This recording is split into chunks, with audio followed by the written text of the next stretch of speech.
tindakan tegas. Karena masyarakat ini berteriak, Pak. Karena nafkahnya, tempat mencari nafkahnya itu cuma di situ, di sawah.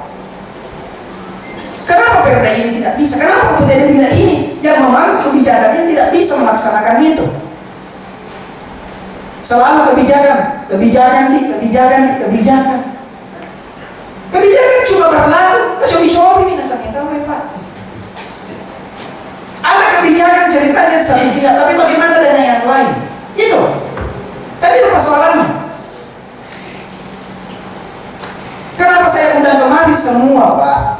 Karena saya masih mengedepankan 3S, maka tahu si pakai ini, si pakai lebih, terus dihargai oleh pihak pemerintah yang pajak.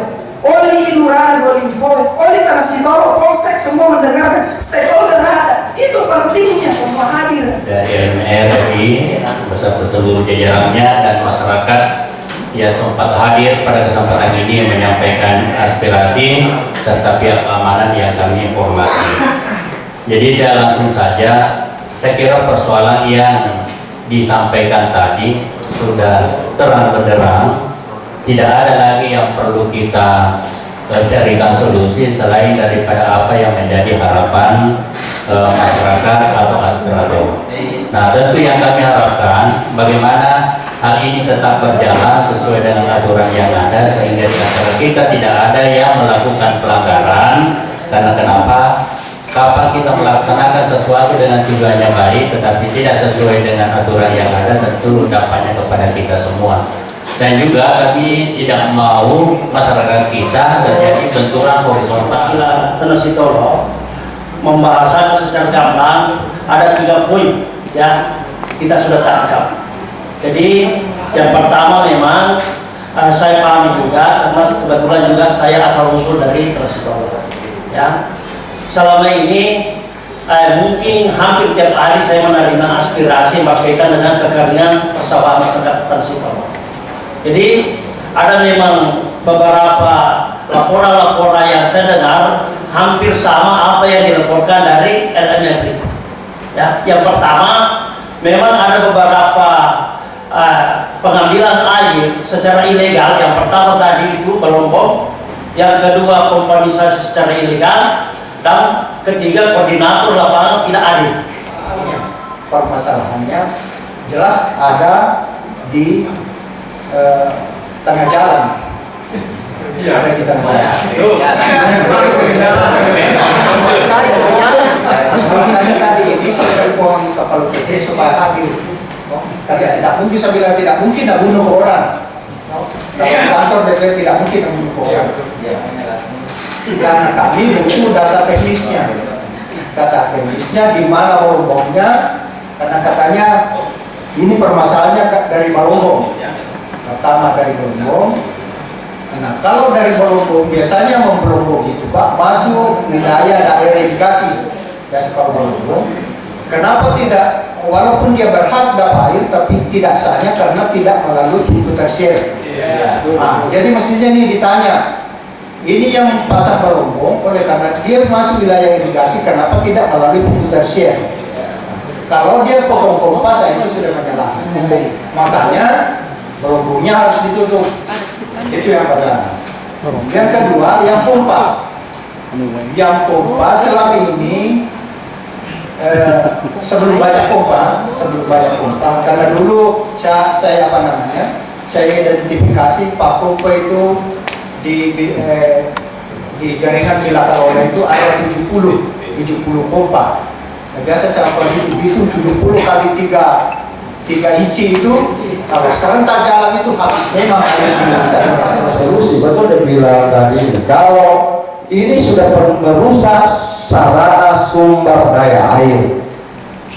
Kalau Perda tadi jangan pindah, lebih baik pindah nanti ke Polda, karena ini ada kewenangan.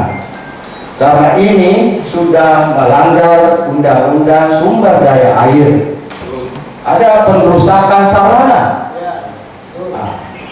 Ada sarana di sini yang dirusak. Kalau tidak salah di undang-undang sumber daya air itu ada 5 pasal yang mengatur 28 sampai 33. Di 32-nya jelas bahwa apabila ada yang merusak sarana ini apalagi irigasi, ini 3 tahun 9 bulan penjaranya. Ini jelas. Nah, kalau mau hadir kamu PTD, jangan di sini, biar di sana. Ya, paham di sana. Karena apa? Saya termasuk saksi lah. Kalau perlu saya juga saksi, saya siap. Karena 4 tahun yang lalu, kamu biarkan begitu terus, ada apa? Berarti ada pembiaran, Pak Camat. Mudah-mudahan Pak Camat masih baru. Ada pembiaran yang terjadi di sana. Nah, ada pelanggaran besar di sana. Jadi saya bukan arahkan, saya kasih jalan yang benar ke sana saja. Karena kalau di Polda ini ada kewenangan tidak. Kalau tadi ada kasihan Pol PP. Tidak, lebih baik ini karena yang bangun di balai. Kalau cuma kebetulan berada di kampung kami, ya tadi seakan-akan Pak Kapolsek menyampaikan dia udah Kapolsek pada situ. Lo yang berwenang lebih baik kasih kewenangan sesuai undang-undang. Nah, sudah jelas tadi di pasal 67 itu sudah hukuman sanksi pidana tadi saya sudah kasih tahu. Artinya utamakan dulu 3S kan dulu. Oh iya. Saya lihat begini nih. Kalau 4 tahun juga 3S, kita tersiksa ya. Tersiksa kita terima dulu. Kan ada waktunya juga 3S. Kalau tidak mau 3S, 4S, lama susah saja. Kita tahu saudara ini, itu anak buah bapak. Saudara, saya sudah bisa. Saya punya saudara. Ya, siapa? Kalau relasi Ada Rani juga. Siapa? Pak Ramli. Ramli. Untuk dilakukan penertiban terhadap beliau. Ya, mungkin sudah dipahami, sudah dikatakan Pak Wasit, silakan menyampaikan tanggapan. Kepala dinas kemarin di Bilawa menelpon saya bahwa di situ saya pilih airnya sehingga air bisa sampai di hilir. Permasalahan yang ada di Tanah Sitolo dengan Maniam Pajot, nah di sini sebagai kapasitas saya sebagai kepala BTD cuma pengatur air. Tanya Pak Punawai, pengatur Wema. Yang Punawai itu Pak Arifin sebagai koordinator di Bandung. Wasa kena Punawai itu dalam tempo mondro. Iya Miloto Maui berapa ya kali sekian sehingga saya minta 4 kubik itu sudah cukup. Tapi kenapa sekarang tidak cukup? Karena adanya misalnya 4 kubik saya alirkan, tapi ada mengambil di tengah belombong, pompa mesin itu yang sehingga air tidak sampai di hilir. Itu permasalahannya. Kemudian yang kedua, banyaknya areal irigasi atau sawah-sawah yang dicetak di atas gunung. Dulunya tidak bukan sawah, sekarang jadi sawah. Itu yang mengambil air semua. Yang ketiga, ada namanya saluran caci di tengah sawah, saluran caci, saluran tersir, ada semua di tengah-tengah sawah berdampingan 3. Sekarang tidak ada semua. Itu saluran caci dengan saluran kuarter tidak ada semua di saluran. Karena ada box dulu di tengahnya, box lagi memakai air ke peta sawah. Sekarang tidak ada. Kenapa terjadi itu? Sehingga orang gampang saja mengambil air dari saluran itu. Nah, seduk ini, negorong itu pamannya Pak, permasalahannya sehingga air tidak sampai ke sana. Kemudian yang keempat ada namanya nasi. Tentu para petani penuntut dulu itu tahu bahwa ada tumbuhan air yang menghalangi air, bisa memperlambat juga air ke hilir. Itu Pak. Ada 4 permasalahan di sini. Jadi begini perkaliannya karena kita datang di sini untuk mencari solusi. Jadi saya harapan saya di sini karena saya boleh dikata setiap hari Trilo anggota tutup belumbongnya, maka selangi mumi kompet tetap juga dijalankan. Nah, malah ada belumbong baru.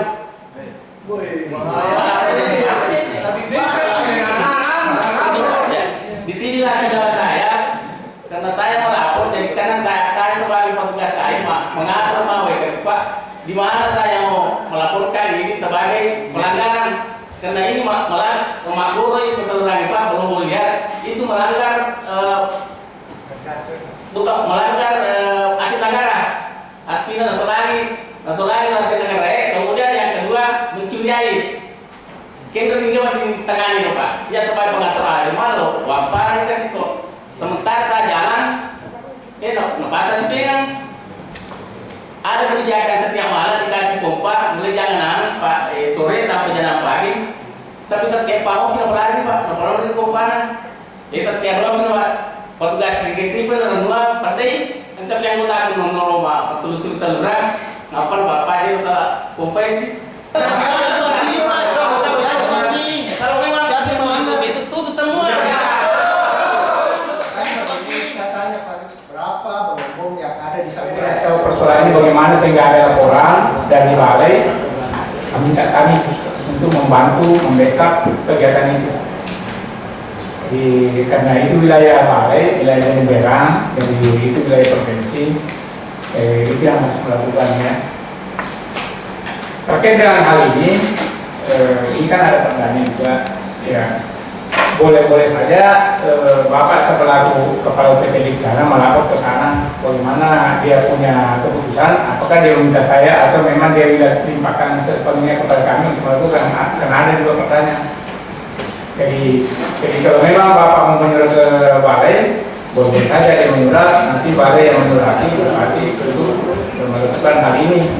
Bisa juga Bapak selaku pemerintah di bawah pengatur air dan harus mempertanggungjawabkan mengetahui semua permasalahan di bawah, melapor ke bupati, melapor ke dindannya, siapa dindannya dia, baru nanti dindannya melapor ke bupati untuk minta dihentikan dan bupati melakukan disposisi ke Satpol-PP untuk melakukan tindakan. Kecamatan bahwa mulai hari ini harus bergerak untuk inventarisir lokasi-lokasi pertanaman padi yang rawan banjir.